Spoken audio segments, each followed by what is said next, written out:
Bonjour chers élèves. Bon voilà, je suis revenu sur YouTube pour vous enregistrer une nouvelle vidéo, un nouveau cours sur le thème de la religion, qui est l'une des notions dans le chapitre sur la culture. Alors, bon, j'espère que votre situation de confinement se passe pas trop mal. Malgré toutes les contraintes. Donc vous avez dû avoir l'info très importante concernant votre bac. Voilà, donc finalement ce bac, décidément exceptionnel au sens propre du terme, eh bien, va être basé sur le contrôle continu. Voilà, donc si j'ai bien compris, il va falloir aussi des notes au troisième trimestre. Voilà, donc comme les trimestres précédents, j'espère qu'il y aura un bac blanc comme prévu au troisième trimestre. Euh, je vous donnerai une interrogation écrite hein, aussi dès qu'on se reverra, si on se revoit un jour, j'espère que ça va se faire. Donc un contrôle de connaissances, comme on l'a fait lors des précédents trimestres, et puis un DM non obligatoire comme d'habitude, hein, donc une dissertation ou une explication de texte. Voilà, il y a des élèves, très peu, il y a deux élèves, Florentine en terminale L et Inès en TES 1, Inès Tamy, qui m'ont demandé à travailler sur un sujet de dissertation sur la notion de travail. Donc j'en suis très heureux et je vais évidemment leur donner très rapidement un sujet à faire. Voilà, donc on continue à explorer la notion de culture avec cette notion de religion. Vous avez vu que le cours que je vous ai envoyé s'intitule L'homme peut-il se passer de religion? Voilà, c'est une question, alors un peu comme la question précédente concernant le travail, hein, pourquoi faut-il travailler? Bon, ouais, c'est une question un peu provocatrice, hein, ou en tout cas qui est une interrogation majeure. L'homme peut-il se passer de religion? Euh, bon, il se trouve que l'athéisme en France est relativement développé. D'ailleurs, il progresse. Hein.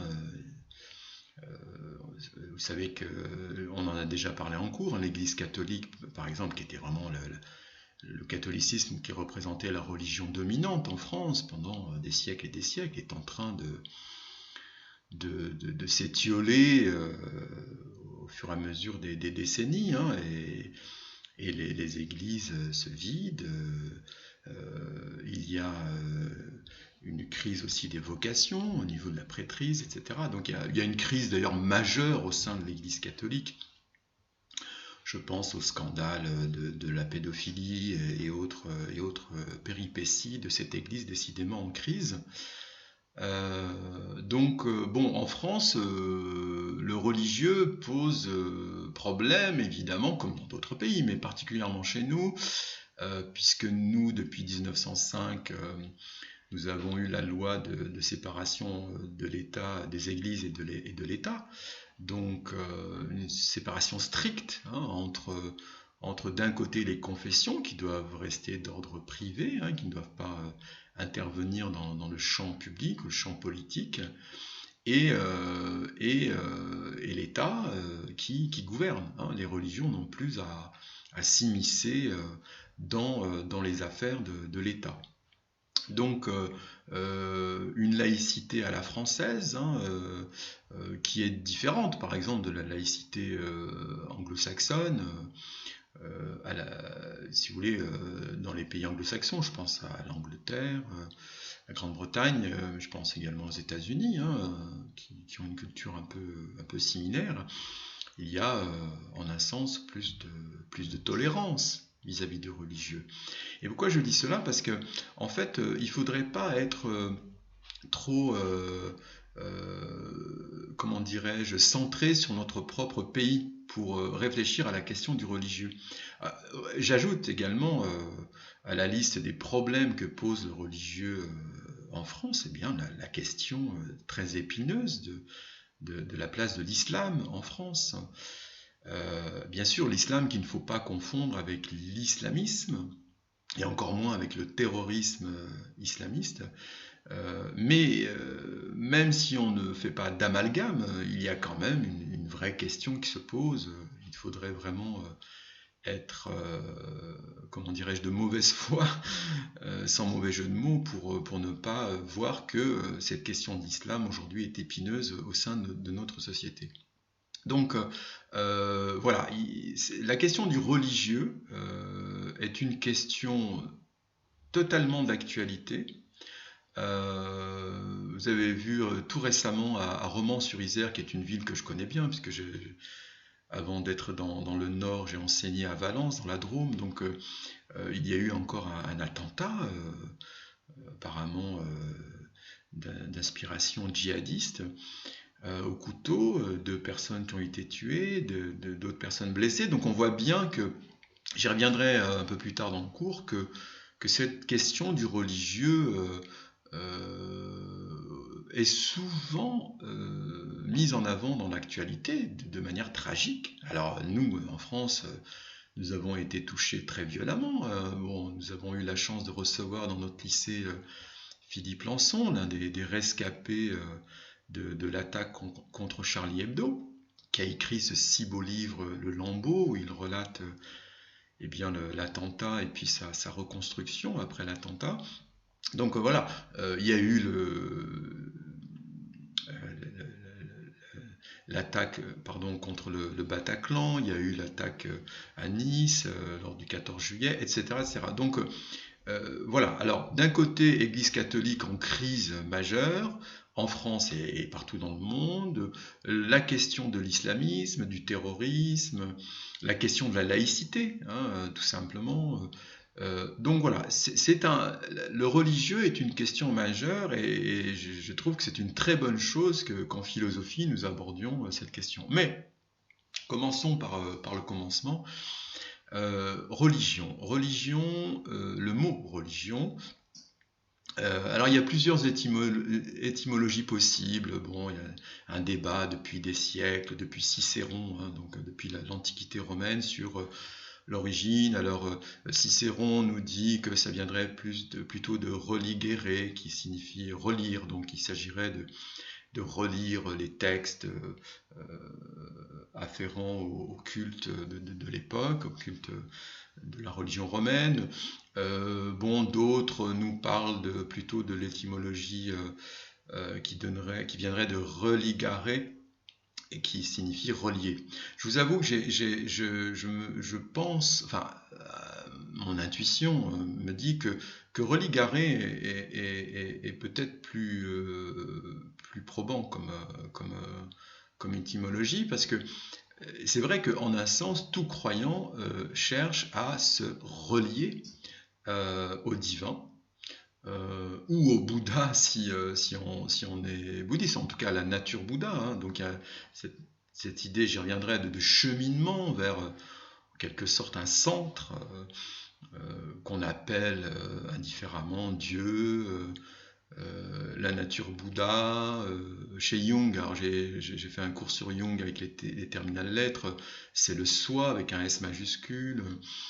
Les musulmans c'est Allah, les juifs c'est Yahvé, les catholiques, les chrétiens c'est le Christ, les taoïstes c'est le Tao, etc. Donc si vous voulez, il y a quand même au moins ce point commun entre toutes les religions, c'est que le croyant est en quelque sorte un pèlerin, hein, qui chemine progressivement vers un centre qui serait l'être avec l'être L apostrophe, hein, E-T-R-E, c'est-à-dire l'être, le créateur, si on est du côté des religions monothéistes, ou bien la nature essentielle quand on parle de nature Bouddha, c'est ça, la nature essentielle de l'homme qu'il faudrait atteindre au bout d'une longue ascèse, de méditation, etc., etc. Donc, l'étymologie religare, qui signifie relier, donc avec derrière cette idée de se relier à quelque chose d'essentiel, me semble assez pertinente. Puisque, encore une fois, je le répète, tout croyant cherche, enfin s'il est sincère en tout cas, cherche à se relier à ce qui lui semble le plus essentiel, en l'occurrence Dieu, etc. Donc, bon, alors voilà pour l'étymologie. Alors ensuite, il y a des débats avant d'aborder le cours en lui-même. Il y a des questions essentielles par rapport à cette notion de la religion. Alors là, j'ai une citation dont je me suis souvenu tout récemment. J'ai relu une conférence que j'ai faite il y a des années en région Rhône-Alpes sur Pascal. Et j'avais donné cette citation lors de cette conférence de Schopenhauer, Arthur Schopenhauer, qui est un philosophe du 19e siècle, qui a écrit un livre qui s'intitule Sur la religion. Alors bon, Schopenhauer était très critique vis-à-vis des religions. Il y a, si vous voulez, un peu les ferments de l'athéisme hein, dans la religion, pardon, lapsus, dans la philosophie de Schopenhauer. Mon lapsus a du sens, mais j'ai pas le temps de l'interpréter. Dans la philosophie de Schopenhauer, et d'ailleurs, son disciple le plus célèbre, c'est Nietzsche. Hein. Et Nietzsche, c'est vraiment le philosophe de l'athéisme. J'y reviendrai tout à l'heure. Hein. Avec les trois philosophes du soupçon que sont Nietzsche, Freud et Karl Marx. D'abord, donc, je vais vous citer Schopenhauer. Dans son livre donc, intitulé Sur la religion, il nous dit « Le savoir est d'une matière plus dure que la foi, si bien que s'il s'entrechoque, c'est la foi qui se brise. » Je répète la citation. Le savoir est d'une matière plus dure que la foi, si bien que, s'il s'entrechoque, c'est la foi qui se brise. Alors, je trouve que cette citation, elle a beaucoup de sens. Je ne dis pas que je suis d'accord, hein, mais elle a du sens. Pourquoi ? Parce que elle résume très bien, finalement, une sorte de préjugé que beaucoup ont, et particulièrement les personnes athées, préjugé selon lequel le savoir scientifique serait nécessairement supérieur à la foi. Alors, retenez bien cette idée, hein, c'est une espèce. Alors moi, je dis que c'est un préjugé, parce que il reste à prouver la véracité de cette assertion. Et moi, je dirais rien n'est moins sûr. Rien n'est moins sûr. Est-ce que Schopenhauer a raison de dire que voilà, le savoir est supérieur, nécessairement supérieur à la foi? Il y a un autre philosophe qui est antérieur à Schopenhauer, dont je vous ai souvent parlé, c'est Emmanuel Kant. Dans sa célèbre préface à sa critique de la raison pure, Kant nous dit qu'il a aboli le savoir afin de donner une place à la foi. Qu'est-ce que ça signifie ? Ça signifie que l'objet, en un sens, de son gros livre, Critique de la raison pure, l'objet de ce livre, c'est de distinguer vraiment ce qui relève de la science, et la science a un champ qui lui est destiné, c'est un champ d'investigation, d'expérimentation sur lequel la science opère. Un peu ce que, si vous voulez, Edmund Husserl appelle dans la crise des sciences européennes, hein, la fameuse crisis, le monde des corps, le monde de Galilée. Ce que Kant appelle le monde phénoménal, le monde tel qu'il nous apparaît. Je vous renvoie à l'étymologie du mot phénomène, phenomenon en grec, qui signifie ce qui apparaît. Donc la science a son champ d'investigation. Le monde des corps, le monde physique, le monde tel qu'il nous apparaît. Mais la science n'a plus son mot à dire concernant ce qui relève de la métaphysique. Rappelez-vous l'étymologie du mot métaphysique, hein, selon Aristote, donc au-delà de ce qui est physique. Et donc, rappelez-vous, hein, la physique s'occupe, je vous en ai déjà parlé de cela, hein, la physique s'occupe du comment, elle répond à la question comment fonctionne l'univers, comment fonctionne le vivant, elle est très, très, très efficace dans ce domaine, elle donne des tas de réponses à ces questions. Comment, hein. Mais le pourquoi ultime de toute chose, hein, rappelez-vous la fameuse question de Leibniz, hein, pourquoi y a-t-il quelque chose plutôt que rien? Cette question-là, face à cette question, la science reste plutôt muette. Et c'est là que la foi prend le relais, si je puis dire. C'est-à-dire que la question du pourquoi de toute chose, hein, pourquoi y a-t-il un univers plutôt que rien, et pourquoi nous, êtres humains, au final, nous existons, cette question éminemment métaphysique ne relève pas du champ de la science. Et cela, Kant l'a très bien montré dans Critique de la raison pure. Donc vous voyez, on pourrait opposer déjà d'emblée Schopenhauer, qui affirme que le savoir scientifique est nécessairement supérieur à la foi, et Kant qui distingue totalement les deux champs, la science d'un côté et la foi, et la science, eh bien, elle acquiert les vérités scientifiques auxquelles elle peut prétendre, mais la foi a peut-être aussi sa part de vérité. Voilà la chose, l'idée fondamentale, c'est qu'il y aurait en quelque sorte deux types de vérité. Vérité scientifique d'un côté, alors j'aborderai cette question dans le chapitre qui s'intitule La raison et le réel, hein, plutôt consacré à la science, mais puisque là nous parlons de religion, donc nous pouvons d'ores et déjà distinguer bien le champ de la science et le champ du religieux. Et on pourrait poser cette question, pourquoi interdire aux religieux, ou à la foi, une prétention à une certaine forme de vérité, finalement, hein. Alors là, on peut à nouveau citer Pascal, hein, l'un de mes chouchous, hein. Pascal, vous connaissez tous cette célèbre citation, hein, qui nous dit le cœur a ses raisons que la raison ne connaît point. Attention, le cœur, c'est pas la sentimentalité, gnangnan, fleur bleue, etc. Non, j'ai rien contre la sentimentalité, hein.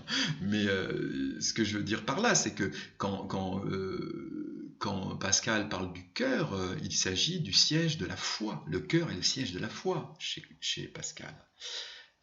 Et donc, avec cette célèbre citation, Pascal nous dit par là que la foi est d'un autre ordre que les vérités acquises par la raison. La raison acquiert des vérités par son propre cheminement, mais la foi peut atteindre des vérités qui ne sont pas démontrées, parce qu'elles ne sont pas démontrables. Alors là, je pourrais revenir à Kant, hein, puisque dans Critique de la raison pure, Kant nous dit bien que l'existence de Dieu ne peut être prouvée. Il y a des tas de philosophes qui se sont échinés à essayer de prouver l'existence de Dieu rationnellement. On pense même à Descartes, par exemple, dans ses célèbres méditations métaphysiques, hein, qui prétend démontrer rationnellement l'existence de Dieu. Kant nous dit au XVIIIe siècle, non, il n'y a pas de preuve possible, de preuve rationnelle possible de l'existence de Dieu. Donc l'existence de Dieu relève de la foi et non pas de la démonstration scientifique. Voilà. Donc, je crois que depuis Kant, on est bien obligé de reconnaître qu'il s'agit de deux champs de l'existence différents, ce que, en un sens, que Husserl l'appelle dans la Crisis, d'un côté le monde des corps, qui est le monde de la science, et le monde de la vie. Et le monde de la vie, c'est le monde concret, c'est le monde dans lequel on vit véritablement, et ce monde de la vie n'a pas tant besoin de vérité scientifique. Bien sûr, la science est utile, hein, la technique est utile, mais ce monde de la vie nécessite des valeurs Regardez la panade pardon, dans laquelle nous sommes avec ce confinement et ce fichu coronavirus qui nous empoisonne l'existence au sens propre comme au sens figuré. Vous voyez, là, déjà, la science semble très impuissante face à ce virus. Là, il y a beaucoup à méditer hein, sur cette impuissance des médecins et des scientifiques face à un être invisible qui s'appelle le coronavirus. Vous voyez. Donc, encore une fois, revenons à Pascal, hein, misère de l'homme. Une goutte d'eau peut, une vapeur, une goutte d'eau, pardon, peut nous tuer. On y est, là, vraiment. Hein, pensez à Pascal. Donc, impuissance de la science, mais peut-être que il y a un autre domaine dans lequel l'homme serait bien moins impuissant. Ce serait le domaine des valeurs, de l'éthique. Vous voyez les mouvements de solidarité extraordinaires qu'il peut y avoir. Il n'y a pas que ça, hélas. Hein, il y a des comportements très égoïstes et très scandaleux. Hein. Je pense à ces pauvres infirmières qui sont agressées, auxquelles on refuse des logements, etc. C'est un pur scandale. Mais il y a vraiment des élans de solidarité extraordinaires. Et là, vous voyez, c'est pas la science qui nous commande d'être solidaires. La science n'a rien à nous dire sur les valeurs. En revanche, les valeurs, eh bien, ça a été pendant des siècles, et ça l'est encore, le domaine des religions, précisément. Bon, là, j'ai fait une longue introduction. Maintenant, allons directement au cours. Alors, vous avez vu que j'ai commencé par une première partie qui s'intitule Religion et lien social. Alors, grand A, la religion participe d'une identité culturelle commune. Bon, là, je vous donne quelques points communs entre les différentes religions. Premier point commun, la croyance en une divinité. J'en ai parlé tout à l'heure. Bon, à part dans le bouddhisme et puis en un sens dans certaines religions plutôt animistes comme la religion des aborigènes d'Australie. Vous savez que dans le bouddhisme est une religion sans Dieu. Hein. Mais tout à l'heure, en introduction, je vous parlais de la nature Bouddha qui serait l'être essentiel auquel aspirent les bouddhistes. Donc, et un centre vivant, éternel, immuable, etc. Donc, en un sens, bon, certes, il n'y a pas de Dieu dans le bouddhisme, mais il y a quand même, on pourrait presque dire, l'idée d'une divinité, hein, même si ce n'est pas forcément le mot qui est utilisé par les bouddhistes. Donc, une divinité, ou plusieurs, si on est polythéiste. Ceci dit, par parenthèse, les polythéismes, je pense au polythéisme romain ou au polythéisme grec, il y a toujours un dieu des dieux. Hein, Zeus chez les Grecs, Jupiter chez les Romains. Donc il y a quand même l'idée d'un dieu central, d'un dieu unique. Hein. On retrouve ça d'ailleurs dans les grandes philosophies de Platon, d'Aristote, etc. Des mythes fondateurs. Alors le mot mythe vient du grec mythos qui signifie récit. Légende. Donc les mythes nous racontent des histoires. Mais c'est des histoires, si vous voulez, qui ont un sens. On parle souvent de mythes fondateurs, hein, puisque ces histoires sont censées nous raconter nos origines. Chez les Grecs, par exemple, je vous en ai déjà parlé, hein, le fameux mythe de Prométhée. Évidemment, pour les trois grandes religions monothéismes que sont le judaïsme, le christianisme et l'islam, il y a de grands mythes fondateurs, comme le mythe d'Adam et Ève. Attention, hein, le mot mythe ne veut pas dire quelque chose de faux. Attention, le mot mythe n'a pas nécessairement un sens péjoratif. Ce n'est pas parce que c'est un récit qui semble relever de l'imaginaire qu'il n'y a aucun enseignement à en tirer. Et donc qu'il n'y aurait donc du coup aucune vérité morale pour le coup, et non pas scientifique. Vous voyez, on retrouve ici la différence entre vérité morale et vérité scientifique.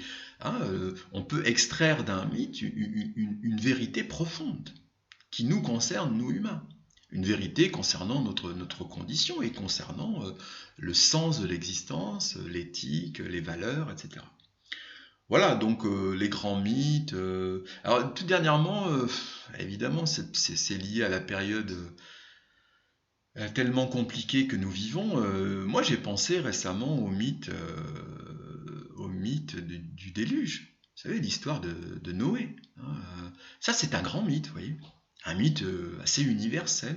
D'ailleurs, qu'on retrouve dans des civilisations antérieures à la Bible. Hein. En Mésopotamie, on a trace d'un mythe assez identique, d'un grand déluge universel qui régénère le monde, etc. Alors pourquoi je pense au mythe du déluge? Parce que le mythe du déluge nous parle d'une catastrophe qui est là pour inciter les hommes à mieux se comporter. Alors attention, hein, je ne suis pas en train de moraliser la situation que nous vivons, hein, mais je ne parle pas d'une culpabilité qui serait la nôtre et je ne perçois pas le virus comme une punition qui viendrait nous indiquer que nous nous comportons mal, mais il n'empêche que ce qui nous arrive nous pousse à réfléchir, tout au moins. À réfléchir sur peut-être nos, notre monde, nos modes de consommation, nos façons d'être en relation avec les autres, etc., etc. Bon, alors je ne vais pas développer ce point, mais voilà, hein, vous voyez, donc certains mythes, en tout cas, peuvent nous aider à réfléchir, peuvent nous donner du grain à moudre. C'est peut-être le rôle des mythes que nous racontent les grands livres dits sacrés, comme la Bible, le Coran, etc. Et puis des pères fondateurs, hein, troisième point. Alors voilà, le judaïsme, eh bien, on a Moïse comme figure tutélaire, fondatrice. Dans le christianisme, évidemment, c'est Jésus. Dans l'islam, c'est Mahomet. Dans le bouddhisme, c'est Bouddha. Le taoïsme, Lao Tse. Le confucianisme, Confucius, etc., etc. Par parenthèse, dans le bouddhisme, on dit que c'est Bouddha, mais Bouddha, ça veut dire illuminé en sanskrit. Le vrai nom du fondateur du bouddhisme, c'est Siddhartha Gautama, qui a vécu, ou qui aurait vécu, si on a des doutes, au VIe siècle avant notre ère. Voilà, donc des pères fondateurs, des figures fondatrices de ces grandes religions, et puis, enfin, des valeurs communes. En fait, c'est mon avant-dernier point, des valeurs communes. Donc, ça rejoint l'idée que je développais tout à l'heure, que les religions fondent des morales, c'est-à-dire un ensemble de préceptes qui disent aux hommes comment ils doivent se conduire. Hein. Voilà, donc il y a on appelle ça aussi une axiologie en philosophie, c'est-à-dire cette notion de valeur et de principe à suivre. Voilà. Alors moi, souvent je dis ça à mes élèves, finalement la religion donne un cadre, hein, un cadre aux hommes. Alors reste à savoir si ce cadre est le bon. Hein, c'est toute la question. Hein. Et puis, on verra aussi la question qui se pose. Faut-il nécessairement adhérer à une religion pour avoir un cadre moral? Évidemment, la réponse semble toute trouvée. La réponse est non. Évidemment, il y a des gens athées qui ont une morale, une éthique, un cadre, des valeurs, des principes, et qui n'ont pas besoin de passer par une religion pour avoir une éthique. Donc voilà. Alors pourquoi diable, sans mauvais jeu de mots, pourquoi diable les croyants ont-ils tant besoin de ce cadre pour avoir un comportement moral, éthique? Ça, c'est une question essentielle. Ensuite, alors peut-être que c'est là, avec le 5e point qu'on a un début de réponse, je vous ai mis comme 5e point commun un moyen de faire son salut. Hein. La religion serait un moyen de faire son salut, c'est-à-dire être sauvé, ça signifie finalement, alors quand on regarde toutes les grandes traditions, hein, même dans le bouddhisme en l'occurrence, bah, c'est être sauvé de la mort. Être sauvé de la mort. C'est-à-dire la destruction. Vous voyez comme cette question se pose avec beaucoup d'acuité en ce moment. Alors j'ai entendu récemment Boris Cyrulnik, je crois que je vous en ai déjà parlé, j'adore Boris Cyrulnik, un grand psychiatre, éthologue aussi, hein, il s'intéresse au comportement animal. Boris Cyrulnik, qui a beaucoup travaillé la notion de résilience, il a été interrogé récemment sur France Inter par rapport à ce qui nous arrive, et il disait, mais vous savez, il peut y avoir une espèce de retour massif aux religieux en cas de grande crise. Et il donnait l'exemple du tragique tremblement de terre en Haïti, où il y a eu, je crois, 250 000 morts. Enfin, ça a été un drame terrible, une tragédie. Et peut-être paradoxalement, il y a eu une recrudescence de foi. Les gens sont revenus avec beaucoup de ferveur à la religion après ce cataclysme, après cette catastrophe. Donc, on pourrait croire que l'homme va encore moins croire en Dieu après une tragédie. Ça me fait penser à Elie Wiesel dans son livre terrible autobiographique, hein, La Nuit. Il dit qu'il a perdu la foi le jour où il a vu un enfant de 8 ans pendu dans le camp de concentration où il se trouvait par les nazis. Il dit qu'il a perdu la foi ce jour-là. Parce qu'il ne pouvait pas plus concevoir un Dieu qui permette tant d'injustices en notre bas monde. Donc on pourrait croire que les tragédies font perdre la foi aux hommes. Eh bien, apparemment, ça peut être tout à fait le contraire. La souffrance, les tragédies peuvent au contraire pousser les hommes à se retourner, ou on pourrait dire même à prendre refuge dans la religion. Hein. Donc vous voyez, la question est complexe. En tout cas, le salut, c'est voilà, être sauvé de la mort. Donc il y a l'idée d'immortalité. Hein. Après la mort, il y aurait par exemple, c'est valable pour les trois grandes religions monothéistes, hein, un jugement dernier, une pesée des âmes, un peu comme dans la religion égyptienne. Hein. Les mauvais seraient destinés à l'enfer et puis les bons au paradis. Et donc après, avec une vie éternelle, c'est-à-dire une vie qui ne connaîtrait plus la mort, ni la faim, ni la soif, ni plus aucune souffrance. Hein. Donc il y a cette idée, le salut, c'est cela. Vous voyez, on se demandait tout à l'heure pourquoi les croyants continuent à croire alors qu'on peut vivre sans un cadre, pardon, là aussi c'est un lapsus révélateur. Non, on ne peut pas vivre sans un cadre moral, hein, non, c'est pas possible. Mais vivre sans religion et tout en ayant un cadre moral, un cadre éthique, eh bien la réponse elle est peut-être là. C'est que au-delà du cadre éthique durant son existence, ce que ce que sont censées procurer les religions, il y a aussi l'espérance. Hein, j'utilise le mot espérance et pas le mot espoir parce que l'espérance est une valeur fondamentale, par exemple dans le christianisme. C'est une vertu théologale, d'ailleurs nous dit saint Thomas d'Aquin, qui a écrit un texte très important sur l'espérance. Donc l'espérance en une vie au-delà de la mort, si je puis dire, en une vie éternelle, en un salut. Donc, hein, voilà. Alors, voilà, la religion aurait aussi ce plus, si je puis dire, hein, non seulement un cadre moral, mais aussi une espérance d'une vie qui ne serait plus touchée par la mort et la souffrance.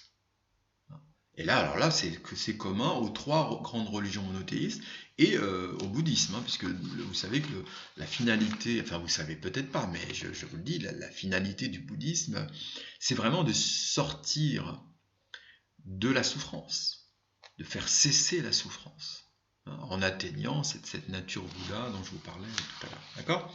Voilà. Alors, bon, j'en viens au deuxième point de cette première partie. B, je vous proposais de réfléchir avec John Locke, que nous avons déjà vu dans le cours sur la politique et les théories du contrat social. Le problème des incroyants chez John Locke. Alors, c'est dans un texte très célèbre de Locke qui s'intitule Lettres sur la tolérance, qui est de 1689. Alors, il y a un paradoxe, John Locke, hein, chez lui, c'est-à-dire que clairement, pour son époque, on est à la fin du XVIIe siècle.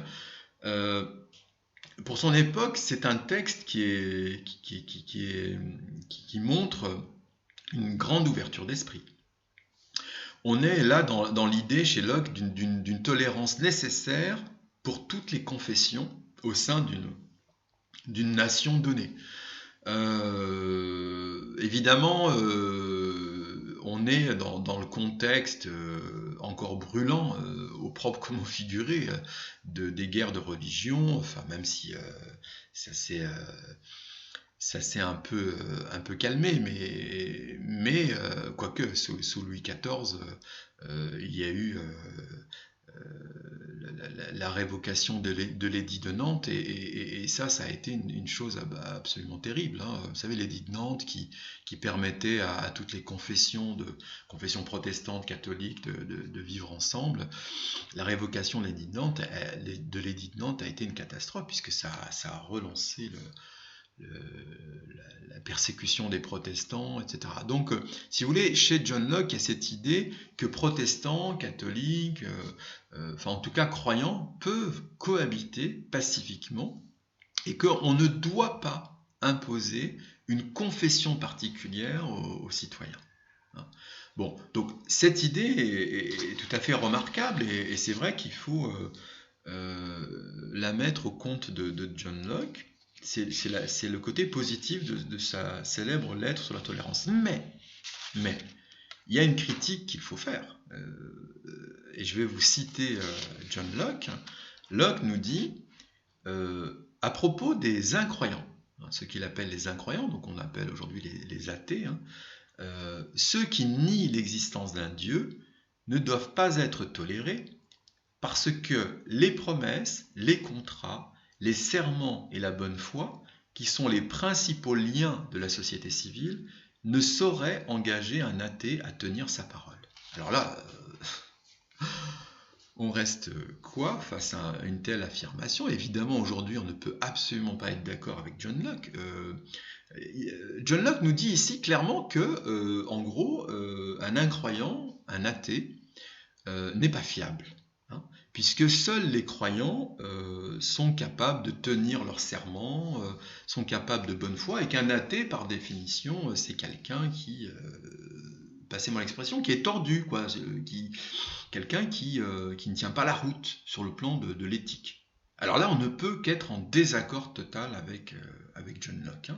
Et alors, pour opposer une idée bien plus positive, bien plus tolérante, c'est le cas de le dire, à celle de John Locke, je vous propose la réflexion de quelqu'un qui est trop peu connu, je trouve, qui s'appelle Pierre Bell, philosophe français du XVIIe siècle, euh, donc du temps de Louis XIV, et il a écrit un livre qui s'intitule De la tolérance. Alors lui, il va bien plus loin que John Locke, c'est pour ça que je me suis permis de vous le citer, enfin de me référer à lui. Je ne donne pas de citation, mais je vous dis un peu son idée.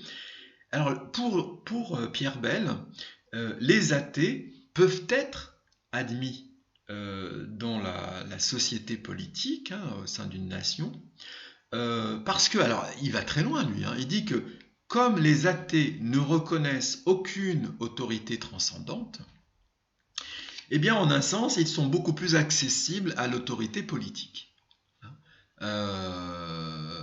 Et ça, cette idée est tout à fait remarquable. Finalement, Pierre Bell nous dit que les athées, eh bien, ils ont moins de problèmes à se soumettre à une autorité politique parce qu'ils ne sont pas soumis à une autorité religieuse, donc ils préfèrent en un sens se soumettre à une autorité politique. Et en ce sens-là, ils peuvent être parfaitement disciplinés, éthiques, moraux, et cela ne pose aucun problème. Donc vous voyez, la tolérance de Pierre Bell est bien plus large que celle de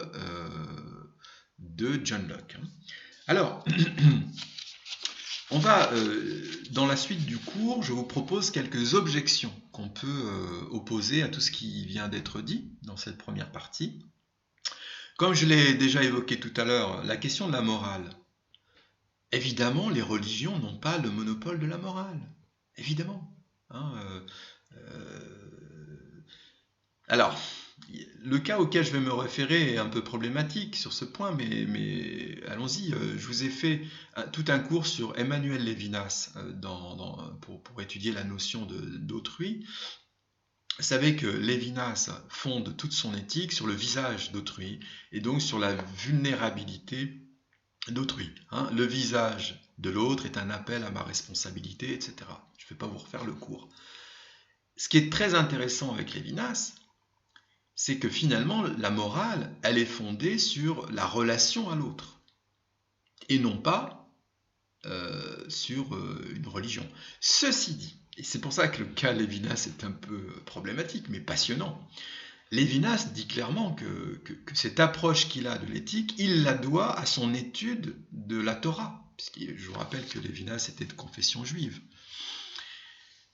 Et donc, vous voyez, c'est pas aussi simple chez Lévinas. Hein. Alors après, bon, il n'empêche que, si vous voulez, le premier fondement de l'éthique chez Lévinas, c'est le visage d'autrui, c'est autrui, c'est l'autre. Hein, c'est cet autre que moi, ce semblable, mais qui n'est pas le même que moi, et qui constitue pour moi un appel à ma responsabilité. Vous voyez ? Donc on pourrait presque dire que ce n'est pas Dieu qui commande l'éthique chez Lévinas, mais c'est autrui qui me commande d'être éthique, d'être moral. Hein. Voilà. Donc, voyez, donc ce premier point très important, on peut être parfaitement éthique sans passer par une religion, en étant athée. Bon, les rythmes de vie,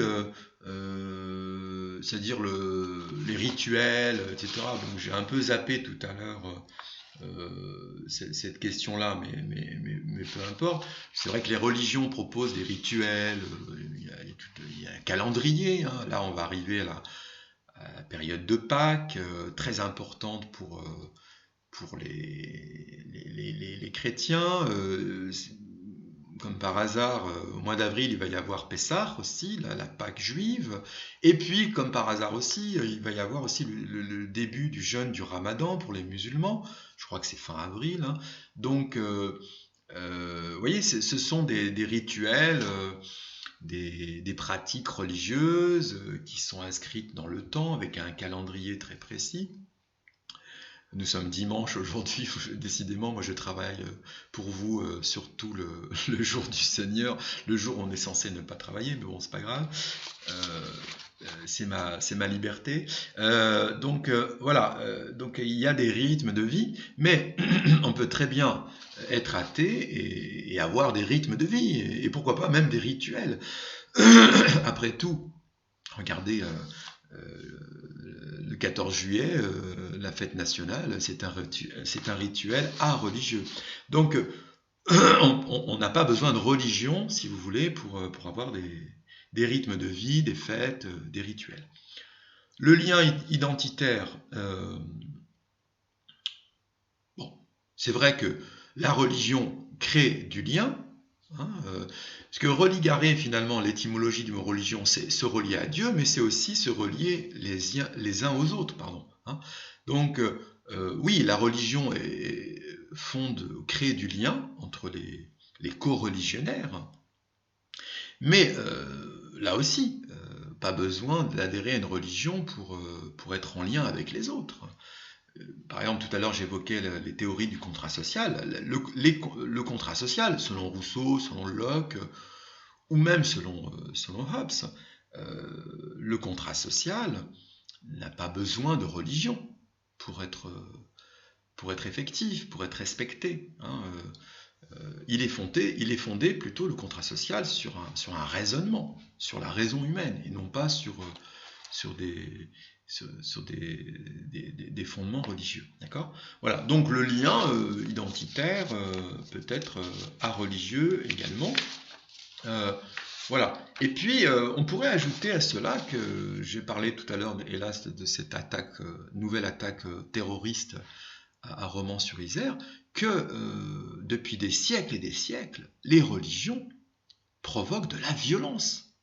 Il ne faut pas se voiler la face, sans mauvais jeu de mots. L'Inquisition, les croisades, les guerres de religion, l'intolérance religieuse. Pensons à ce pauvre Galilée qui a dû se rétracter. Pensons à Giordano Bruno, l'un de mes chouchous, qui a été brûlé vif par l'Inquisition parce qu'il a osé dire que l'univers, entre autres choses, hein, que l'univers était infini, etc. Donc, et puis aujourd'hui, hein, le terrorisme dit islamiste qui provoque des tragédies. Donc effectivement, le religieux provoque de la violence. Tiens, j'ai vu, allez, je vous conseille une mini-série extraordinaire sur Netflix. Alors là, le titre m'échappe, mais bon, je vous le donnerai par mail. C'est l'histoire d'une femme faisant partie d'une communauté juive orthodoxe à New York et qui prend la décision de fuir cette communauté ultra-orthodoxe, très fermée sur elle-même, très intolérante, et c'est l'histoire d'une émancipation. Et vraiment, je vous conseille cette mini-série, dont je me souviens plus le titre. Je l'ai vu là tout récemment et j'ai été très très touché par ce cheminement d'émancipation de cette jeune femme pour se libérer de ce carcan, de cette emprise religieuse, sectaire, terrible, qui l'empêchait tout bonnement d'être libre. Parce que c'est une question fondamentale. On va le voir ensuite avec les fameux philosophes du soupçon. Si la religion oppresse, si la religion empêche la liberté, vous voyez le lien avec la notion de liberté, hein, eh bien, il est peut-être très bon de s'opposer à cette forme de religion. Hein. Si la religion aliène, quel est l'intérêt pour l'homme? Vous voyez, cette question se pose fondamentalement. Alors justement, la deuxième partie du cours est consacrée aux critiques de la religion, avec les fameux trois philosophes du soupçon. Freud,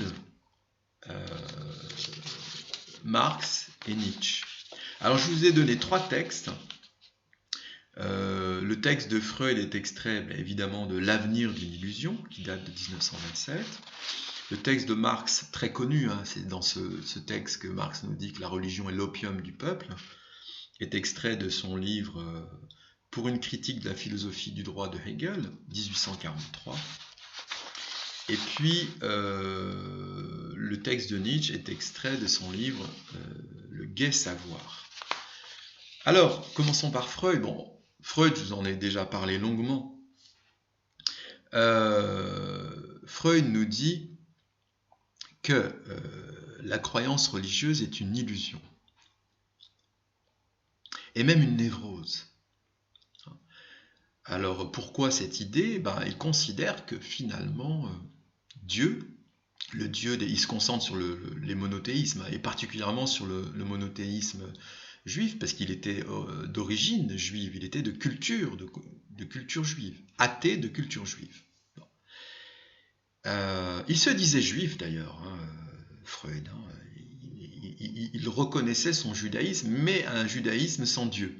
Oui, c'est un grand paradoxe. Bon, je ne vais pas m'étendre là-dessus, mais ça existe. Moi, j'ai déjà rencontré, je me souviens lors d'un voyage à Pékin, je crois que je vous ai déjà raconté cette anecdote, une juive qui travaillait à l'ambassade de France de Pékin, enfin, qui se disait juive, mais qui était athée. Voilà, donc, voilà, j'avoue que j'ai été questionné par ce paradoxe, mais oui, apparemment, il y a des gens qui se disent juifs, pardon, et qui sont athées. Voilà. Donc, en fait, c'est peut-être sans doute parce qu'il y a un attachement à une culture surtout, et non pas à une croyance religieuse. Je ferme la parenthèse. Donc, Freud, juif sans Dieu, nous dit que finalement, la croyance en Dieu est une névrose en un sens infantile. L'homme croit en Dieu comme si, enfin, parce que pour lui, Dieu est en quelque sorte une espèce de super papa, super père, protecteur, qui va le sauver de tous les aléas de l'existence. Tout à l'heure, je vous parlais du paradis, hein, où il n'y a plus de souffrance, il n'y a plus de mort, il n'y a que de la jouissance et du bonheur. Eh bien, pour Freud, cela relève du désir ou de l'illusion infantile. Hein, l'homme croyant, c'est l'homme qui refuse la dimension tragique de l'existence et qui préfère se réfugier dans l'illusion d'un Dieu protecteur qui va le sauver de cette dimension tragique de l'existence. Et donc, pour Freud, clairement, il faut se libérer de la croyance religieuse, la croyance en Dieu, pour grandir. Hein. Le croyant est un adulte immature, infantile. L'athée est un adulte qui a compris qu'il fallait qu'il affronte l'existence sans se réfugier dans l'illusion religieuse. Hein. Voilà. Donc je vais vite, hein, parce que ce cours commence à être long, ce cours oral. Hein. Bon.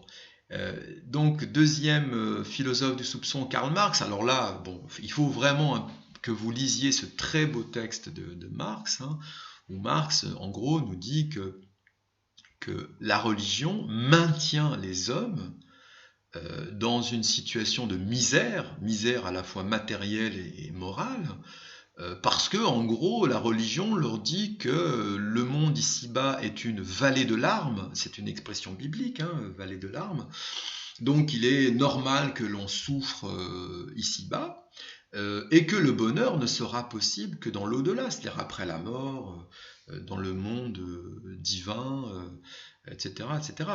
Donc, si vous voulez, pour Karl Marx, ce n'est pas possible de laisser croire cela aux hommes, puisque, si vous voulez, pour Karl Marx, il faut créer, bâtir un bonheur réel sur Terre. Et je vous le donne dans le mille. Hein, comment? Eh bien, avec Karl Marx, on en a déjà parlé dans un autre cours précédent, avec la révolution communiste. Hein. Donc il s'agit de se débarrasser de la religion, hein, pour Karl Marx, puisque la religion est de l'ordre de l'illusion, hein, et affronter le monde. Il y a un peu la même idée que chez Freud et chez Nietzsche d'ailleurs, vous allez le voir, affronter le monde tel qu'il est, se prendre en main et changer le monde, faire la révolution, changer le monde afin de créer, bâtir un bonheur réel et non pas un bonheur chimérique dans un au-delà tout aussi chimérique. D'accord? C'est pour ça que quand il dit la religion est l'opium du peuple, ça signifie que la religion endort le peuple et l'empêche finalement de se prendre en main. La religion maintient le peuple dans une sorte de fatalisme qui est le contraire de la liberté. Et donc Karl Marx considère que voilà, il faut se débarrasser de la religion pour accéder à la liberté et donc prendre les armes au propre comme au figuré contre le malheur et abattre le malheur pour créer bâtir un bonheur politique, un bonheur qui s'inscrit au sein de la cité, hein, pas un bonheur chimérique proposé, tel qu'il est proposé par les religions. Et puis, dernier philosophe du soupçon, Nietzsche. Alors Nietzsche, vous savez, cette fameuse phrase « Dieu est mort » dans Ainsi parlait Zarathustra, vous savez, et on retrouve d'ailleurs cette expression dans le Gai Savoir. Dieu est mort. Qu'est-ce que ça signifie? Attention, ça ne signifie pas que Dieu aurait existé et qu'il serait mort. Non, ce serait très naïf de comprendre Nietzsche de cette manière. Quand Nietzsche dit Dieu est mort, ça signifie que la foi en Dieu est morte. La foi en Dieu ne tient plus la route et ne peut plus exister, ne peut plus être. Pourquoi? Parce que les hommes vont finir par comprendre. On est à la fin du 19e siècle, hein.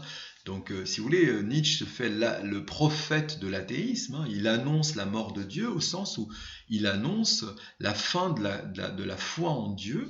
Parce que les dieux, encore un lapsus décidément, les hommes vont finir par comprendre que Dieu n'existe pas, et que Dieu est une invention. Alors il le dit dans le texte que je vous propose, une invention des hommes faibles. Hein, parce que pour Nietzsche, c'est peut-être l'originalité de Nietzsche, les croyants sont des hommes faibles. Des hommes faibles qui ont besoin de s'attacher à cette illusion de la croyance, parce qu'ils n'ont pas une volonté assez forte pour affronter l'existence dans sa dimension tragique. Vous savez, Nietzsche reprend une expression latine des stoïciens de l'Antiquité, amor fati, qui signifie l'amour du destin, au sens de aimer ce qui arrive, ne pas fuir ce qui arrive dans des chimères religieuses, etc. Donc, accepter la dimension tragique de l'existence sans la fuir dans des paradis artificiels, pour reprendre une expression poétique de notre cher Baudelaire. Voilà.